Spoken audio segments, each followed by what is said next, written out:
Hey there guys, welcome back to another video. Today we're going to be diving into the air conditioning system on my SR20 240SX, affectionately known as Stella.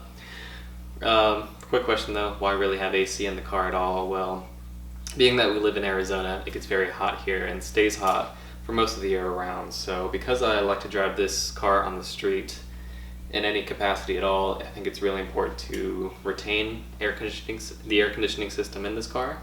As tempting as it is to just rip everything out, say like maybe 20 or 30 pounds, the AC system is going to be really nice with those 100-degree days and above. And it's becoming more and more common to not see air conditioning systems in 240s these days. If you have any capacity of air conditioning in that 240, then that's likely going to raise the price up. Not that we're going to be selling this car anytime soon. I don't know, it's something that's kind of overlooked because it can be a very complicated process to reinstall AC. You have to get the complete system, which is really hard to come by. It's really hard to buy anything new with these AC systems. Even the compressors, you can't buy them brand new anymore. You either have to buy them used or remanufactured, and even buying them remanufactured, they're like hundreds and hundreds of dollars. So lucky for me, I still have my complete system out of my old car Carol, which was a 1992 Nissan 240SX. So all of the system came out of came off a KA24DE engine. That's the easiest kind of system to apply onto an SR20 DET, especially a red top. The brackets just line up really well. The biggest thing that you need to run AC on your car is going to be some kind of bracket adapter. I think the only one that's available for these cars, or this specific setup anyway, is a bracket from Cody Ace Bracket. Cody Ace Brackets, he has, everybody who's in the 240 world knows about Cody Ace. He's adapted all kinds of different air conditioning systems to work with different engine setups, whether you're swapping in an SR20, I believe there's probably even an RB20 setup.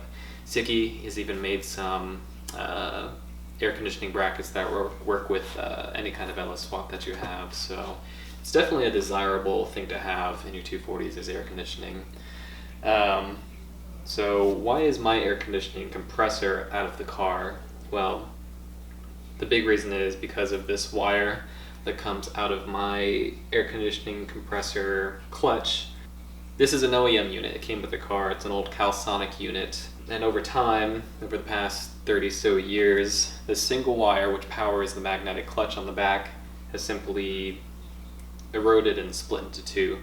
So my problem was I couldn't quite remedy or fix this while the compressor was in the car very easily because this wire is quite short. Basically the connector goes straight from close to the body of the air conditioning compressor to straight to the back of the clutch. So I thought initially I'd have to solder this wire together in order to provide that 12-volt power to the compressor clutch.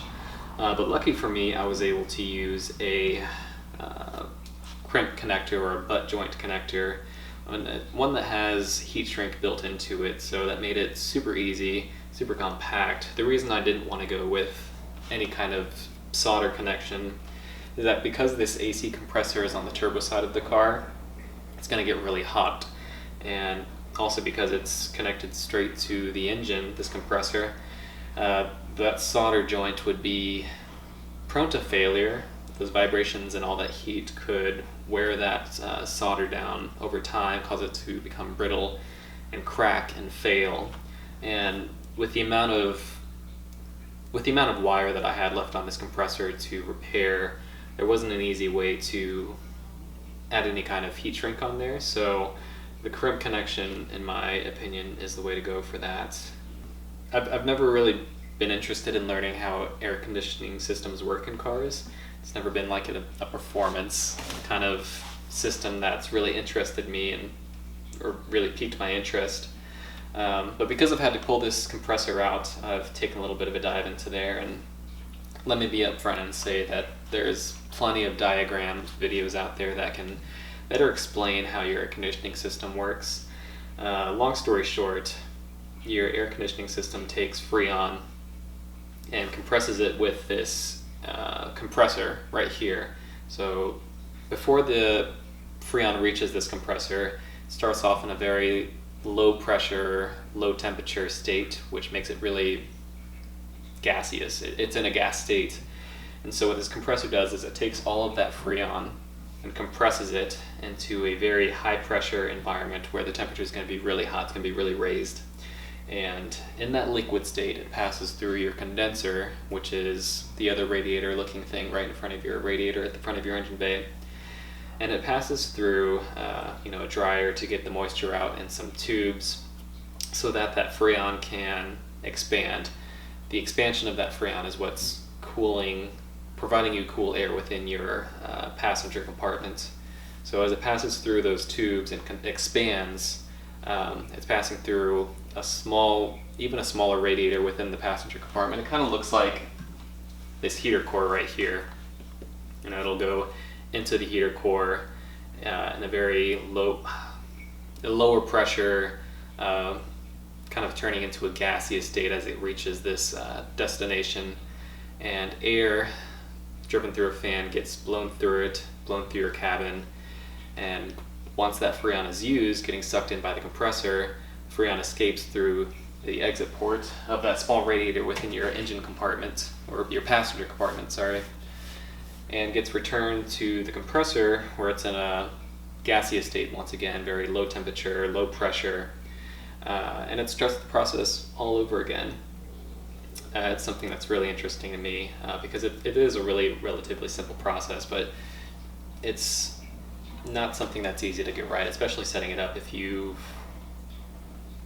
still have your air conditioning system in your car without any lines disconnected, still blows cold air, great, that's the perfect way to go. Do not by any means disconnect your AC system at all if you don't have to, because you have a bit of a golden ticket in your car, I would say.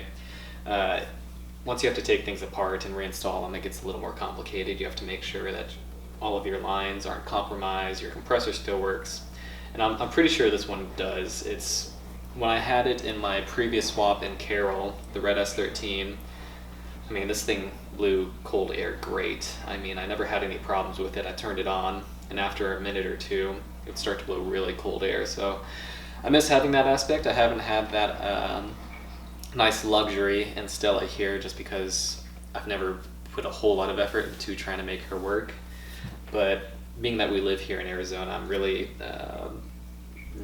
motivated to get the air conditioning system working in this car. Real quickly, going over the air conditioning compressor, it's really cool how it works. Basically, it's an electrically powered magnetic clutch. Now, when your AC system isn't on, you have this pulley here that spins on its own, independently of the compressor. So there's no kind of power being taken away from your engine to power this compressor because they're two totally different units. Once you turn that AC button on in your passenger compartment though, what that does is it sends 12 volt power through to the back of this clutch, electromagnetically powered, and basically clamps onto this pulley here. When it does that, it connects the pulley driven by your drive belts to the compressor gears inside, and that's what starts flowing and pushing all of your Freon throughout your system. So I'll give you a really quick demonstration on this. I basically have my car battery sitting here on the table. I'm going to connect up those basically car jumper cables. Real quickly, all compressors are a little bit different, but like I said, this compressor only has one wire where it's powered through 12 volts. Because it doesn't have two wires, some cars have two wires, one for power, one for ground. This compressor in particular is grounded through the engine itself, so important to make sure that your engine grounds are good.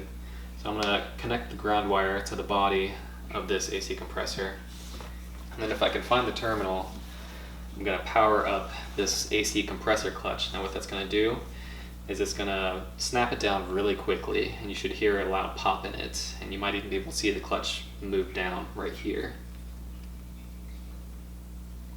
If I can just find it. There we go. Hear that? Engaging the clutch now. And releasing it. Spinning freely. And then it grabs as soon as I power this clutch on.